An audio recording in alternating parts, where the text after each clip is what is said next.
In 1981, I visited St Paul's Cathedral and took some pictures of London from the highest viewing point at the top of the dome, and I've come back over 40 years later to see how the views have changed. I'll also cover a bit of history and the practicalities of visiting and information on some of the buildings. Please stay to the end for all the detail.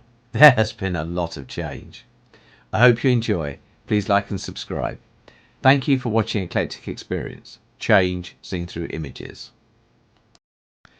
St Paul's Cathedral is located here, right in the middle of the City of London.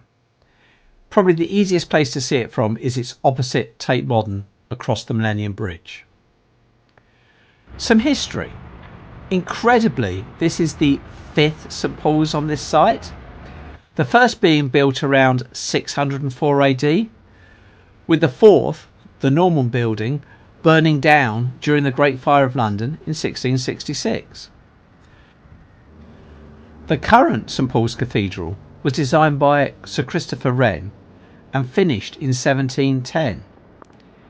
It has even managed to survive during the Blitz in World War II. It is built on the highest part of the City of London and, incredibly, up until 1963, it was the tallest building in London. By the time I visited in 1981, that had changed, but it was still before the bulk of the skyscrapers we see today were built. In 1981, it was a really good place to view London from, as it was one of the few high vantage points, and despite the gloomy weather on the day, we can see some pretty impressive and interesting views. In addition, St Paul's is one of the few buildings in the country that has the views of itself actually protected, and this has been since 1937 by something called the St Paul's Heights.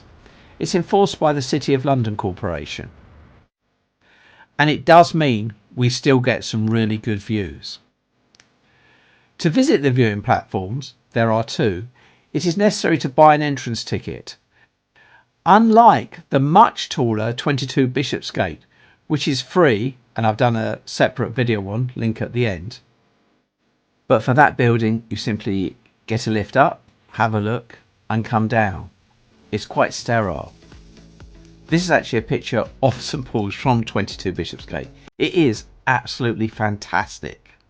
But going to St Paul's, you see the inside of this magnificent building, see galleries, the Whispering Gallery, and the Crypt, which contains numerous tombs of famous people, including Admiral Nelson, and artists, including J.M.W. Turner and Millet. And there is a huge amount on offer, as we can see from the admissions leaflet. The other main difference with St Paul's is to get to the very top, you have to walk up a lot of stairs. 259 to get to the phenomenal interior Whispering Gallery. 376 to the first exterior platform, the Stone Gallery. But to get to the top, the Golden Gallery, it is 528 steps from the ground floor. But it is 85 metres high. The journey, as well as the staircases, includes some narrow passages, and right near the top, some spiral staircases between the skins of the dome. But if you are up to it, it is well worth the effort. When you make it to the very top, the leaflet points out 24 places that you can see, but there are so many more as well. So to the views. In this 1981 picture, there is a very prominent white building. It was called Mondial House, and it's next to Cannon Street Station. It only opened in 1978, so I was just 3 years old when this photo was taken. BT left the building in 2005 and it was demolished shortly afterwards. Looking at Cannon Street Station next door, it actually looks like it only has the towers and the walls in 1981. Other points to note from this photo, we can see, in addition to the Cannon Street Rail Bridge, London Bridge, and also Tower Bridge, as well as the monument for the Fire of London and numerous other buildings. So let's come to 2023. This is where Mondial House was. It's now gone and replaced with Watermark Place. Cannon Street Station is still very visible, but now has a roof, garden and an office block at the front. We can also still see Tower Bridge and the monument. Looking towards the Barbican in 1981, the three towers can be seen very clearly, and they weren't that old then, having been built between 1973 and 1976. And now let's look in 2023. This is the view. The towers can still clearly be seen, but there is so much more in the distance and to the left and right and below. There are also the cranes in the foreground, emphasising the vibrancy of London and the constant change. Next, we move from the Barbican and swing round to look towards the West End, before going back to 1981 to have a look. In the centre is what was then called the Post Office Tower, now the BT Tower, which was interestingly completed in 1964 and has been prominent on the Skyline ever since. We can also see Centre Point, which is at the end of Oxford Street.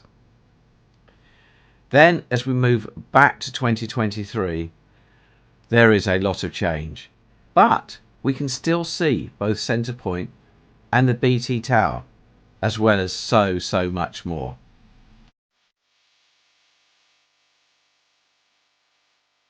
Moving a bit further round and going back to 1981, looking at the River Thames, at the bottom of the picture we can see the old Blackfriars Station. Looking across the river we can see the ITV building, which was then the London Weekend Television building, and in the distance we can see the Shell building, one of the towers of the House of Parliament. But also, interestingly, if we look at the riverfront, we can see the Oxo building before it was converted into its current use, and also the dock frontages onto the Thames, which are no longer there. As we move to 2023, we can see the change is staggering. Blackfriars Station has been rebuilt and now extends over the River Thames.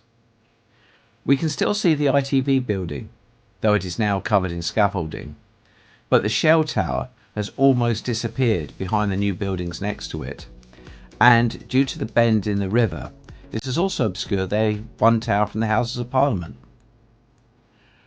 Looking down towards the Thames, we can see the Oxo building and some parkland where the dock fronts once were. There are also, if we look in the distance, the new buildings, including the Battersea and Vauxhall developments, blurring black the view for a comparison. What hasn't changed very much is St Paul's Cathedral itself. And I took this picture in 1981 looking up. And I think apart from the building being cleaner, there is probably no change in this view. Looking down at the clock tower, which, by the way, I'm still not sure why it's there, as the face is pointing inwards, which is only really visible from the dome. But anyway, we can see beyond St Paul's how the buildings have changed. The same street pattern, but with many new buildings. And the thing I really noticed was there are now a lot of green roofs. And from what I can make out, there weren't any back in 1981. One building that really does stand out is on the corner of the river and is the very grand building of 100 Victoria Embankment, which is Unilever House, a Grade 2 listed building prominent in both sets of pictures. And the view I didn't take back in 1981, the skyscrapers in the City of London. The NatWest Tower or Tower 42 would have been there, but not the rest. Also, we can see Docklands in the distance in 2023, but in 1981 there would have been nothing to see. I also didn't take a picture of Bankside Power Station in 1981, now Tate Modern, which can be very clearly seen here in 2023. And this is the link to my video on the viewing platform at 22 Bishopsgate called Horizon 22 that I mentioned earlier.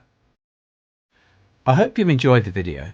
Thank you for watching. Please like and subscribe and click the alerts bells for future releases. Thank you for watching Eclectic Experience, change seen through images.